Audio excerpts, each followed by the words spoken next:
오늘도 주님 주신 말씀 안에서 하나님의 은혜 또 말씀의 지혜가 우리의 삶을 인도해 주시고 또 지켜주시길 소망합니다. 함께 기도하시죠.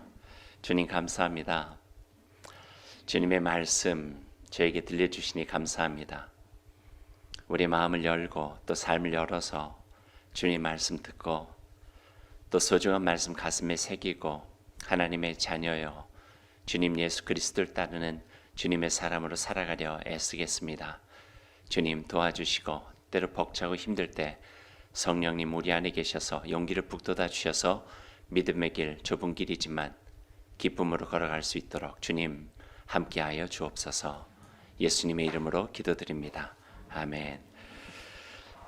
오늘 본문의 말씀을 이렇게 시작합니다. 6월절 엿새 전에 그냥 시기를 나타낸 말은 아니죠. 거기에 담겨져 있는 시기적인 급박성과 절박함이 있습니다. 3년을 함께 지내온 제자들은 채 눈치채지 못했지만 예수 그리스도 앞에 고난과 죽음의 십자가는 점점 선명하게 와 닿고 있습니다. 오늘 본문의 앞부분은 그런 절박함과 함께 예수님이 처한 상황을 구체적으로 보여주고 있습니다. 오늘 13장 말씀, 12장 말씀 읽었지만 그 앞에 있는 11장 53절에서 57절 말씀까지 한번 같이 보면 좋겠습니다. 제가 읽고요. 여러분 성경 같이 읽으시면 좋을 것 같습니다. 53절부터입니다. 이날부터는 그들이 예수를 죽이려고 모이아니라. 그러므로 예수께서 다시 유대인 가운데 드러나게 다니지 아니하시고 거기를 떠나 빈들 가까운 곳이 에브라임이라는 동네에 가서 제자들과 함께 거기 머무르시니라. 유대인의 유월절이 가까움에 많은 사람이 자기를 성결하게 하기 위하여 유월절 전에 시골에서 예루살렘으로 올라갔더니 그들이 예수를 찾으며 성전에 서서 서로 말하되 너희 생각에는 어떠하냐? 그가 명절에 오지 아니하겠느냐 하니 이는 대제사장들과 바리새인들이 누구든지 예수 있는 곳을 알거든 신고하여 잡게 하라 명령하였음이라. 아멘. 예수님께서 죽은 나사로 살리셨죠. 나사로가 살아난 이후에 많은 백성들이 예수님을 그 마음으로 흠모하기 시작했어요. 그리고 따르기 시작했죠. 근데 그 모습을 싫어했던 이들이 있었죠. 오늘 나왔던 대제사장들, 유대 당직자들, 유대의 종교 지도자들은 그 모습이 그렇게 좋아 보이지 않았습니다. 그러다 보니 그들이 모여가지고 하나 결정을 공식적으로 하게 돼요. 안 되겠다. 예수가 우리의 자리와 우리의 삶을 위협하니 잡아서 죽여야 되겠다. 이런 생각을 하게 됩니다. 그래서 공식적으로 그를 요즘 말로 하면은 지명수배하게 되는 거예요. 그래서 그를 보고 또 잡을 수 있도록 신고하면은 성경은 나와 있지 않지만 어느 정도의 보상도 하지 않았겠나 하는 생각도 해보게 됩니다. 상황이 그렇게 되니 오늘 성경 말씀에 보니 예수님께서 사람 많은 데로는 지나가지 않으셨어요. 아직 때가 이르지 않으신 것 같아요. 그래서 사람이 없는 곳으로 다니시다가 예루살렘에서 한 20km 정도 북쪽으로 떨어져 있는 작은 도시, 그러니까 빈들 가운데 있는 작은 타운 정도 되어지는 에브라임이라고 하는 그 동네로 가서 머물고 계셨습니다. 그러던 중에 이제 유대인의 큰 명절인 유월절이 다가오게 된 거예요. 예루살렘 성 안에서는 이런저런 이야기들이 약간의 화제성을 가지고 있었는데 그 이야기가 이번 유월절이 큰 명절인데 예수라는 자가 과연 이 유월절을 지키러 예루살렘에 오는가 한번 보자. 누구는 올 것이다. 아니야. 상황이 이렇게 급박한데 어떻게 나타날 수가 있겠어. 이런 서로의 화제거리가 있었다. 성경 그렇게 증언하고 있어요. 예수님 어떤 분이십니까? 그럼에도 불구하고 본인이 마음 먹으셨는데요. 예루살렘으로 올라가시죠. 에브라임을 떠나가지고 예루살렘으로 올라가던 길에 만난 작은 동네가 있었습니다. 그 동네 이름이 우리에게 약간 친근한 베다니라고 하는 동네입니다. 오늘 우리가 함께 읽은 본문의 말씀은요. 그 베다니에서 이루어졌던 어떤 일에 대하여 우리에게 보여주고 계십니다. 1절과 2절 말씀을 함께 읽죠. 여러분도 함께 읽어보시면 좋겠어요. 6월절 엿새 전에 예수께서 베다니에 이르시니 이곳은 예수께서 죽은 자 가운데서 살리신 나사로가 있는 곳이라. 거기서 예수를 위하여 잔치할새 마르다는 일을 하고 나사로는 예수와 함께 앉은 자 중에 있더라. 베다니에는 우리에게 친근한 삼남매가 있었습니다. 오빠 이름은 나사로, 언니 이름은 마르다, 동생 이름은 마리아. 친근하시죠? 마르다보다 마리아하고 나사로는 예수님과 특별한 어떤 소중한 그 관계가 있었습니다. 성경 전반적인 것들을 이렇게 읽어보면은요, 마리아는 어린 시절에 집을 나갔던 것 같아요.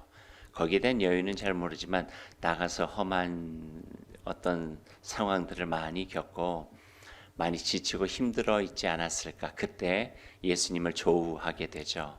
그래서 예수님을 통해서 자기 위축된 마음, 초라해진 모습이 회복되고 치유되어서 다시 집으로 돌아와서 새로운 삶을, 희망을 가지고 시작할 수 있게 된 여인의 이름이라, 이렇게 우리가 볼 수가 있어요. 마리아.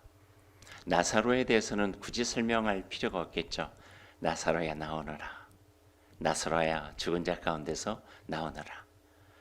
예수님께서 죽음 속에 있었던 나사로를 살려주셨죠. 거기에 대한 고마움이 이 삼남매에게만 있었던 게 아니라 오늘 성경 말씀을 보니까 동네 사람들에게도 참 기쁜 일이었던 것 같아요.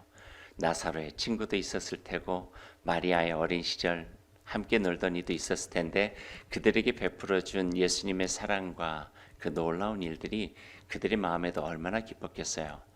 그런 연유에서였던지 예루살렘으로 올라가시면서 들리던 베다니에서 예수님을 위하여 잔치 자리, 그러니까 감사의 잔치 자리를 이렇게 벌이는 것을 성경을 통해서 보게 됩니다. 한 가지 어디에서 그 잔치를 열었는지는 잘 모르겠어요. 성경에 굳이 이렇게 나와 있지 않아요. 오늘 본문 말씀에서도요. 베다니 삼남매의 집이었는지 아니면 마가복음 같은 데에서는요.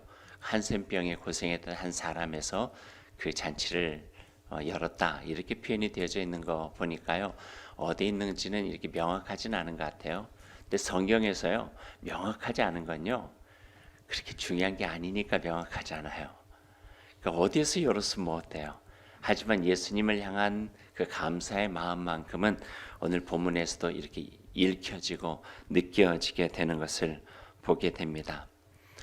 잔치에 참여한 예수님, 그 마음이 어땠을까요? 예수님도 참 기쁘셨을 것 같아요. 마르다는 일을 하고 있었고 또 자기가 그 어려운 가운데 만났던 마리아가 집에 돌아와서 또 곁에 있고 눈앞에 있는 것을 보니 얼마나 흐뭇하고 참 마음이 좋았을까 하는 생각도 해봐요. 무덤에서 나온 것만 봤는데 아주 이제는 제 건강을 찾아가지고 이렇게 저렇게 일도 하고 또 자신의 앞에서 이렇게 대화를 나눌 수 있게 된 나사로의 모습을 보니 얼마나 든든하고 참 좋았을까 하는 생각도 해보게 됩니다. 그렇게 기쁨으로 잔치자리를 맞이하고 있었는데 그러나 거기서 예수님을 생각해 보면은 그렇게 또 기쁨만은 아니었겠다 하는 생각을 하게 돼요. 잔치자리에서 사람들 웃고 즐기고 이야기하고 막 좋아하고 있을 때 예수님 그 마음 한구석에는 묵직하지 않았을까. 이제 얼마 후면은 예루살렘 성에 들어가서 고난의 길을 걸어가야 되는데 십자가를 감당해야 되는데 겟세마네 동산에서 주님께서 드렸던 그 기도에서 느껴지듯이 아직도 그 마음속에는 이 길이 정말 하나님께서 원하시는 길인가? 내가 죽어야 하나님의 구원이 이 땅에 이루어지는가? 이게 하나님께서 뜻하신 것인가? 거기에 대한 갈등과 고뇌가 여전히 있었기 때문에 기쁨을 기쁨으로 즐거운 잔치자리를 느낄 수 없는 무거운 마음이 예수님의 마음속에 있으셨겠다 하는 생각도 해보게 됩니다. 그러던 중에 생각지도 않은 일이 벌어진 거예요. 3절 말씀이 바로 그 내용이에요. 3절 말씀도 읽어볼까요? 마리아는 지극히 비싼 향유 곧 순전한 나드 한 근을 가져다가 예수의 발에 붓고 자기 머리털로 그의 발을 닦으니 향유 냄새가 집에 가득하더라. 오랜 방황 끝에 돌아온 마리아가 보통 사람들은 구경하기도 힘든 값비싼 나드 향유를 가지고 식사하고 계시던 예수님께로 다가왔어요. 그리고 갑자기 그 나드 향유를 예수님의 발에 붓기 시작하는 거예요. 그것만 해도 그런데 자기의 여인이요, 긴 머리털을 풀어서 예수님의 발을 씻겨 드리고 있는 거예요. 그곳에 있는 사람들이 얼마나 놀랐을까요? 생각지도 못하고 예기치 않은 그런 일이 벌어진 거예요. 그 눈앞에서. 어떤 마음이었을까요? 마리아가 지금. 그런 일들은요, 유대인 상황 속에서는 상상하기가 참 어려운 일들이에요. 왜냐면 유대인 남자들이 식사하고 있을 때 여성이 왔다 갔다 하는 것도 그렇게 예사롭지 않은 일인데, 유대인 남자의 발을 여인이 머리털을 풀어가지고 씻기고 있다고 하는 것은요, 이건 말도 안 되는 일이거든요. 유대인의 법으로 해도요. 근데 그 일을 하고 있는 거예요.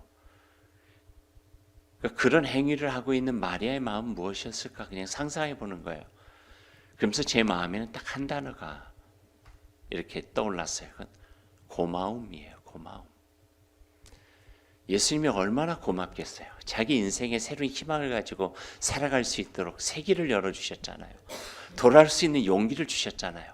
자기한테만 그랬나요? 자기에게 귀한 오빠의 생명을 다시 소생시켜 주시고 다시 살아날 수 있도록 도와주시고 삼남매가 함께 모여가지고 기쁨으로 살아갈 수 있도록 구원의 은총을 허락해 주신 분이 바로 예수님이잖아요. 그런 예수님 자신의 동네에 온다고 했을 때 뭔가 마음을 모아가지고 하고 싶은 거예요. 그래서 자기가 할 수 있는 최선을 다 하고 싶은 거예요. 뭔가 그 마음을 보여주고 싶은데 어떻게 할까? 아마 여러 날들을 고민하다가 자기가 가지고 있는 가장 값비싼 나드 향유, 결혼을 위해서 마련해 주었을까요? 모진 시간들을 통해 가지고 자기가 가지게 된 돈을 가지고 사두었을까요? 예수님 발에 붓고 자기가 그저 손으로 씻을 수 없는 예수님의 발, 어쩌면 앞으로 가야만 되는 험한 길, 고독의 길, 외로운 길, 어려운 길, 구원의 길, 생명의 길, 그 길에 나의 마음이 조금이라도 도움이 되면 좋겠다고 하는 그런 마음을 가지고 자기 머리털을 풀어가지고 예수님의 발을 씻겨 드리고 있는 거죠. 참 아름다운 장면이에요. 저는 이 아름다운 장면을 그린 그림들을 참 많이 봤어요. 유명한 화가들이 많이 그린 그림들도 보고요. 네, 몇 해 전에 제 눈길을 잡은 그림 하나가 있어요. 그 그림이 바로 한국 작가인 김영길 씨가 그린 그림이에요. 보여주시죠? 이 그림이 언제부터 여기 있었나요? 처음부터 있었어요? 요때 나와야 되는 건데 다 쫙 하고 그래야 되는데 저는 이 그림을 보면서 제 마음에 더 깊이 와닿은 어떤 모습은 거의 겸허할 대로 겸허해진 기역자로 굽어진 마리아의 고개. 예수님도 마찬가지로 그 마리아를 바라보시고 있는 거죠. 그리고 발을 씻겨드리고 있는 이 마리아를 향하여 예수님의 손이 어깨 위에 지그시 놓여 있어요. 근데 놓이면서 그림으로는 나타날 수 없지만 제 마음속에 예수님께서 이런 말씀을 하고 계시는 것 같아요. 마리아야, 참 고맙다. 참 고맙다.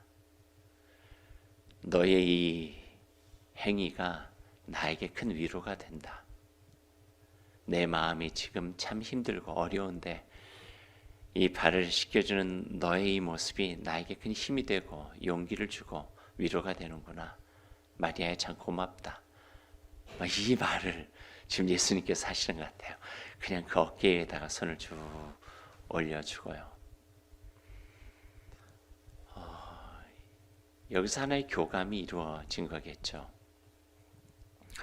우리가 잘 아는 시인 이혜인 수녀님은 이 장면을 이렇게 자기식으로 시로 표현하고 있어요. 여기서 그림이 없어져야 돼요. 이제 내려주셔야 돼요. 제가 시를 읽어드릴게요. 믿음을 잃어 불안하고 사랑을 잃어 허무한 마음의 병을 앓는 사람들도 주님 더욱 가까이 불러주십시오. 스스로 만든 절망의 무덤 속에 꼼짝 못하고 누워있는 당신의 백성들을 주님 다시 일으켜 세워주십시오. 이기심으로 기쁨을 잃어버린 저희에게 주님 다시 기뻐하는 법을 가르쳐 주시고, 자주 헛된 것에 정신이 팔리는 저희에게 주님 진리를 가르치는 스승으로 이제 저희를 떠나지 말아 주십시오. 이 기쁨을 성실히 키워 온 누리에 불을 놓게 하시고, 고통의 세월을 통해서 잘 익은 사랑의 향유로 넘쳐 흐르는 옥합을 들고 오늘은 한 마음으로 당신 앞에 서 있는 우리 먼 길 오신 그리고 먼 길 가실 당신의 거룩한 발 앞에 엎드려 겸허히 입 맞추고 싶습니다. 아름다운 마음이에요. 아름다운 모습, 아름다운 마음. 이렇게 아름다운 모습, 아름다운 마음을 그대로 받아야 되는데 그러지 못한 이들이 있었어요. 진심으로 바라보지 못하고 질시와 오만의 눈으로, 편견 어린 그 눈으로 재단하고 있는 이가 있었어요. 4절에서 6절 말씀해 보니까 그 내용이 나오네요. 우리 한번 읽어보죠. 4절에서 6절까지. 제자 중 하나로서 예수를 잡아줄 가룟 유다가 말하되 이 향유를 어찌하여 300데나리온에 팔아 가난한 자들에게 주지 아니하십니까 하니, 이렇게 말하면 가난한 자들을 생각함이 아니요 저는 도적이라 돈꾀를 막고 거기 넣는 것을 훔쳐 감이더라. 이해가 될 만해요. 매우 합리적이라 생각되고 이성적이라 생각될 수도 있겠죠. 향유가요 300데나리온 정도 된다 이렇게 평가를 하고 있어요. 한 데나리온이 한 사람의 일당 정도 돼요. 8시간을 일하고 시간당 10,000원 꼴로 계산한다면 하루 일당 80,000원. 300데나리온이 38에 24, 2,400만 원. 잘못 계산한 줄 알았어요. 240만 원? 2,400만 원. 그러니 가룟 유다의 심정이 이해가 되죠. 2,400만 원이 발 씻는 데 사용된단 말이야? 그러니까 번뜩 든 생각. 저거 가난한 자들에게 팔아가지고 나눠주면 효율성 값, 가성비 값 너무 좋을 텐데, 그러다 보니까 늘 가난한 자 곁에서 함께 돕겠다 이야기하셨던 예수님의 그 말이 행동과 다른 이중인격처럼 느껴지게 되는 거예요. 불편한 거죠. 불쾌했던 거예요. 또 마리아의 행위조차도 예수님의 환심을 사기 위한 낭비처럼, 과도한 행위처럼 보여지게 되는 거예요. 그러니 그 속에 있는 삐딱한 생각이, 얄팍한 어떤 지식이 어떤 것을 이렇게 재단하게 된 것이죠. 가룟 유다만 그럴까 생각해 보니까 때로는 우리 마음속에 그런 가룟 유다와 같은 그 모습이 깊게 숨겨 있는 것 같아요. 좋은 것을 좋은 것으로 보지 못해요. 아름다운 것을 아름답게 받아들이지 못해요.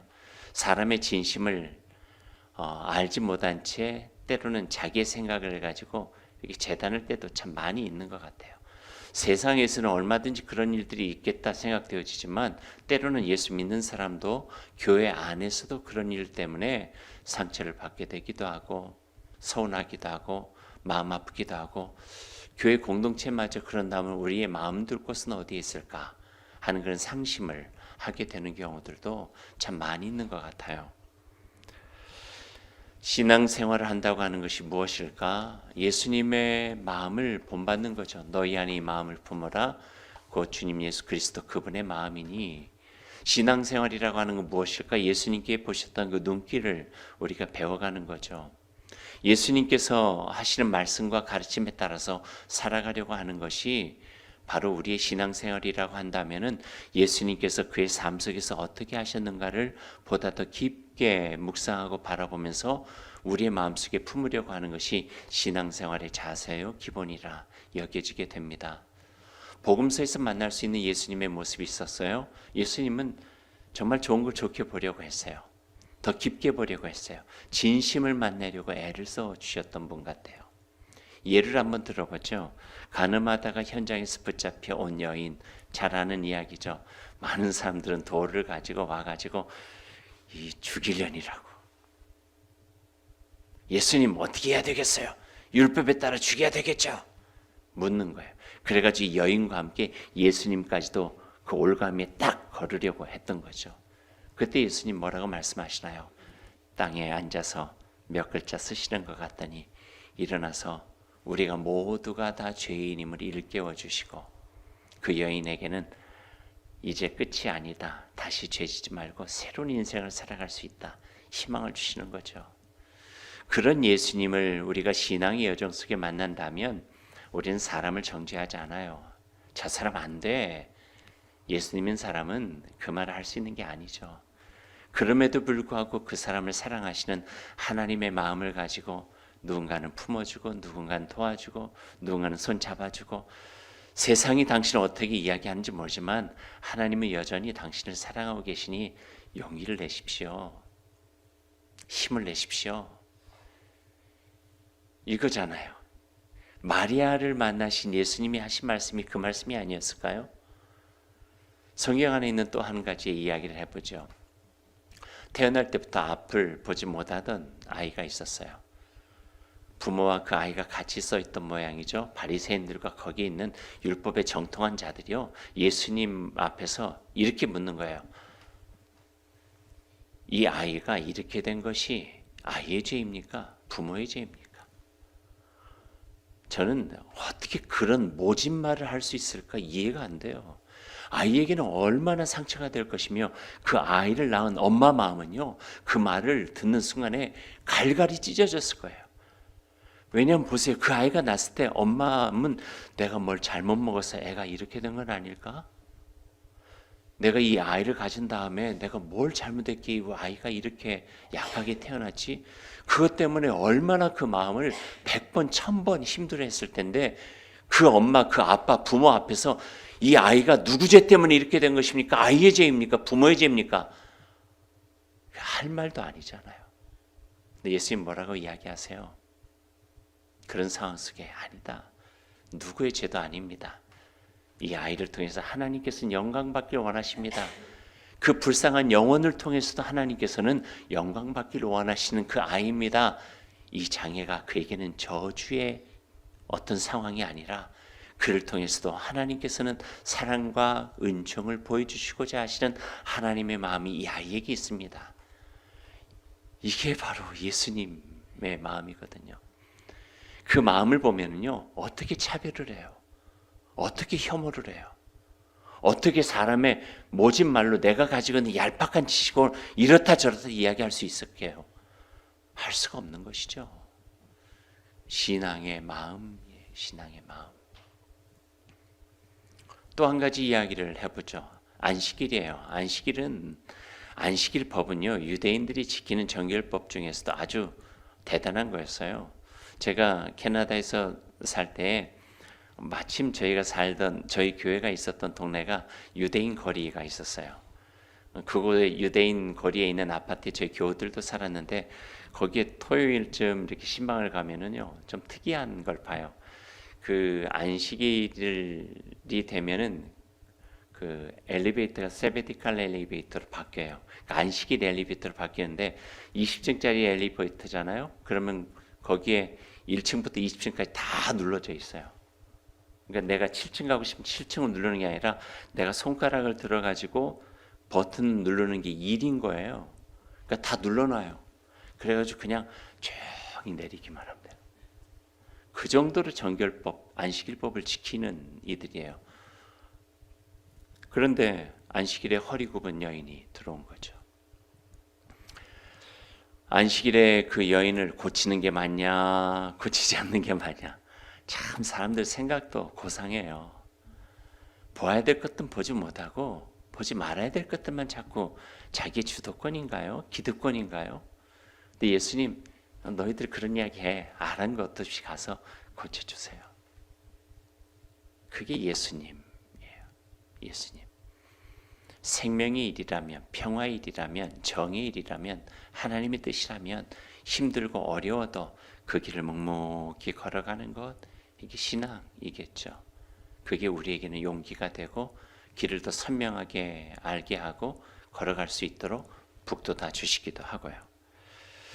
신앙생활을 한다는 것은 바로 주님처럼 보고 듣고 말하고 행동하고. 그런데 오늘 가룟 유다는 그러지 못했습니다. 그 바른 유다의 말을 듣고 난 다음에 예수님 되게 서운하셨던 것 같아요. 엄청 서운하셔가지고 그 예수님이 자기 속에 있는 서운함으로 툭 하고 말씀을 하시는데 그게 7절과 8절이에요. 성경 한번 읽어보죠. 어떻게 예수님이 그 서운한 감정을 표시하는지요. 7절 8절 읽어볼까요? 예수께서 이르시되 그를 가만두어 나의 장래의 날을 위하여 그것을 간직하게 하라. 가난한 자들은 항상 너희와 함께 있거니와 나는 항상 있지 아니하리라 하시니라. 저희들이 지금 곱게 읽었지만 또 새벽이기도 하고 조금은 예수님도 언성이 높아졌을 것 같아요. 이런 뉘앙스죠. 가난한 자들은 백날 천날 너희들 옆에 있지 않냐? 나는 한 주간밖에 없어. 나를 위해서 정성들이 하는 이 행위를 그렇게 꼭 보아야만 되겠어? 너희들은 나를 위해서 뭘 해줬는데? 막 그런 마음이 막 드러나는 것 같아요. 자기가 가야 되는 이 고독한 길, 외로운 길, 구원의 길, 십자가의 길에 그래도 그 길 걸어가라고 열심으로 마음 담아서 그 마음으로 내 발을 씻겨주는 그 모습을 꼭 그렇게 말아야 되겠니? 하는 그 마음이 그 예수님한테서 이렇게 드러나는 거예요. 우리가 예수님이 어떤 분이신지를 알잖아요. 그게 값비싼 막 300데나리온 되는 그 향유에서 예수님께서 막 좋아했을까요? 아니에요. 예수님 그런 분 아니시잖아요. 예루살렘 성전에서 헌금하고 있는 이들 중에서 홀로 된 가난한 여인이 동전 2개 드린 걸 가지고 저희가 진짜 제대로 드린다. 그러니까 겉을 보지 아니하고 외모를 보지 아니하고 속을 보고 진정을 보는 분이 예수 그리스도시잖아요. 그러니 300데나리온이든지 어떤 것인지 그렇게 중요한 게 아니었어요. 마리아가 가진 것이 없어가지고 가서 맑은 물을 떠와서 예수님에게 동일한 행위를 했다 할지라도 예수님 그 마음을 동일하게 느꼈을 거예요. 예수님 그러신 분인데 진심을 알지 못하고 진정을 알지 못하고 겉으로 셈하고 자기가 있는 지식을 가지고 판단하고 재단한 그 모습에 예수님은 서운하시고 마음 아프셨던 거죠. 영국의 마틴 로이드 존스라고 하는 목사님이 6년 동안 로마서 설교를 하셨어요. 박대영 목사님을 좀 닮았던 모양이에요. 하여튼 뭐 이렇게 길게 설교를 많이 하는지. 6년 동안 설교를 마치고 난 다음에 자기 나름대로 로마서의 결론 중에 신앙을 가지고 있는 그리스도인들의 참된 모습은 이라고 결론을 한 줄로 내려요. 이렇게 결론을 내렸네요. 신앙을 가지고 살아가는 그리스도인들의 참된 모습은 용서받음을 당연한 것으로 여기지 않고 벅찬 감사와 감격으로 맞이하고 진정한 눈물을 흘리는 이가 바로 신앙의 삶을 살아가고 있는 그리스도인이 참된 모습이다. 행위 이전에 그 마음속에 간직해야 될 게 있다 하는 거예요. 예수 그리스도의 그 십자가의 은총이 얼마나 귀한 것인가를 내 마음속에 받아들이는 나같이 부족하고 나같이 연약하고 죄 많은 사람임에도 불구하고 나를 위해서 베풀어진 그 사랑이 얼마나 큰가, 그리고 있는 힘을 다하여 나의 삶을 선물로 드리는 그 모습, 그 모습이 바로 참된 신앙을 가지고 살아가는 그리스도인의 모습이다. 이렇게 표현하고 있는 거죠. 마리아에게서 느낄 수 있는 모습입니다. 마리아는 예수님의 발을 씻겨드릴 때 값비싼 향유보다도 더 값비싼 것으로 예수님의 발을 씻겨드렸을 거예요. 그게 그의 두 눈에서 흘러내리는 뜨거운 눈물, 감사와 감격의 눈물. 그런 예수님은 그 뜨거운 눈물이 자기의 발등에 떨어질 때마다 그 마음에 얼마나 큰 힘과 용기와 위로와 사랑을 느꼈을까 생각을 해보게 됩니다. 얼마나 좋으셨냐 하면요, 오늘 12장을 읽었는데 13장 그 바로 다음 장에 오늘이 마리아의 그 행위가 이 기억이 되어지는 모습이 나와요. 성경 한번 보실래요? 13장 3절에서 5절 말씀이에요. 3절에서 5절까지 한번 같이 읽어보죠. 저녁 먹는 중 예수는 아버지께서 모든 것을 자기 손에 맡기신 것과 또 자기가 하나님께로부터 오셨다가 하나님께로 돌아가실 것을 아시고 저녁 잡수시던 자리에서 일어나 겉옷을 벗고 수건을 가져다가 허리에 두르시고 이에 대하에 물을 떠서 제자들 발을 씻으시고 그 두르신 수건으로 닦기를 시작하여 여인처럼 예수님도 제자들의 발을 씻겨주신 거예요. 씻겨주면서 어떤 마음과 어떤 기도를 하셨을까? 아버지, 이제 며칠 후면은 제가 없는 세상을 이제 살아가야 될 하나님의 사람들입니다. 용기를 주십시오. 외롭지 않게 해주십시오. 힘을 북돋아 주십시오. 참된 진리와 복음의 길을 걸어갈 수 있도록 도와주십시오. 이제 나는 곁에 없지만 보혜사 하나님의 영이 그들 곁에서 함께 걸어가 주십시오. 그 마음을 가지고 그 제자들의 발을 씻겨 주셨을 거예요. 그러니까 여인의 세족이 예수님의 세족이 되어지는 사건이죠. 그리고 세족을 마치시고 성찬 식사를 마치신 후에 오늘 금요일 저녁이겠죠. 주님은 자신의 몸을 한 여인이 바친 옥합처럼 깨어 십자가에 내어 드리십니다.